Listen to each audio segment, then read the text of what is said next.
La noche 93, ella dijo, la nariz se le alargó hasta los pies y el saco del estómago se le volvió del revés y el intestino se le aflojó y el contenido se le salió. Entonces mandó llamar a la madre de todas las calamidades para pedirle consejo acerca de lo que le quedaba que hacer,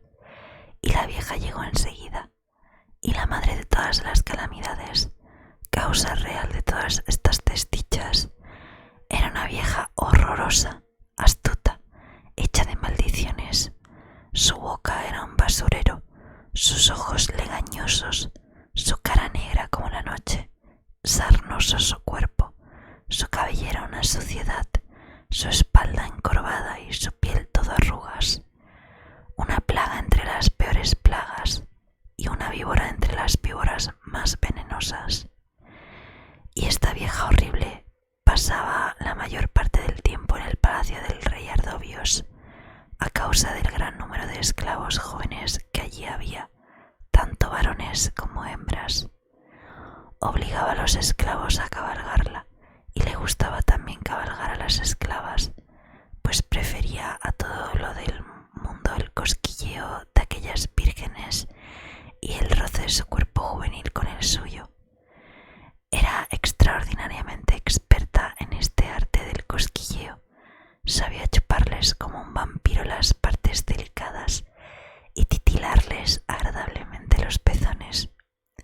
Y para hacerlas llegar al último espasmo, les estrujaba la vulva con azafrán preparado, lo cual las arrojaba en sus brazos muertas de voluptuosidad. Así es que había enseñado su arte a todas las esclavas del palacio y en otros tiempos a las doncellas de Abriza, pero no había logrado conquistar a la esbelta Grano de Coral, y también habían fracasado todos sus artificios con la arrogante Abriza, que la odiaba por la fetidez de su aliento, por el olor a orines fermentados que brotaba de sus sobacos y de sus ingles, por el pútrido desprendimiento de sus numerosos pedos, más hediondos que el ajo podrido, y por la rugosidad de su piel, peluda cual la del erizo, y más dura que las fibras de la palmera. Pues bien, se le podían aplicar estas palabras del poeta: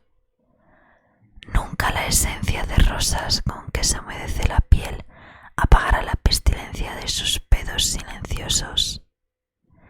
Pero hay que decir que la madre de todas las calamidades era generosísima con todas las esclavas que se dejaban conquistar por ella, así como era muy rencorosa con las que se le resistían, y por haberla rechazado odiaba tanto a Abriza, aquella vieja. Cuando la madre de todas las calamidades entró en el aposento del rey Afridonios, este se levantó en honor suyo, y lo mismo hizo el rey Ardovios, y dijo la vieja: «Oh rey, ahora tenemos que dar de lado a todo ese incienso fecal y a todas las bendiciones patriarcales que no han hecho más que atraer la desgracia sobre nuestras cabezas, y pensemos más bien en obrar a la luz de la verdadera sabiduría. He aquí cómo ha de ser esto. Los musulmanes se encaminan a marchas forzadas para sitiar nuestra ciudad, y hay que enviar heraldos por todo el imperio invitando a los habitantes a que se reúnan en Constantinia y nos ayuden a rechazar el asalto de los sitiadores, y que los soldados de todas las guarniciones se apresuren a venir a encerrarse en estos muros, ya que el peligro es apremiante. En cuanto a mí, oh rey, déjame obrar, y pronto la fama hará llegar hasta ti el resultado de mis artificios y el éxito de mis fechorías contra los musulmanes. En este momento me voy de Constantinia, y que el Cristo, hijo de Mariam, te tenga en su guarda». El rey Afridonios se apresuró a seguir los consejos de la madre de todas las calamidades, que, como había dicho, salió de Constantinia. Ahora bien, he aquí la estratagema imaginada por aquella vieja tan astuta. Salió de la ciudad con 50 de los mejores guerreros que conocían la lengua árabe, y su primer fue disfrazarlos de mercaderes musulmanes. Llevó consigo 100 mulos cargados de telas preciosas, sedas de Antioquía y Damasco, rasos de reflejos metálicos, brocados preciosos y muchas otras cosas regias, y había cuidado de obtener del rey Afridonios una carta a manera de salvoconducto que decía lo siguiente: los mercaderes tal y cual son comerciantes musulmanes de Damasco,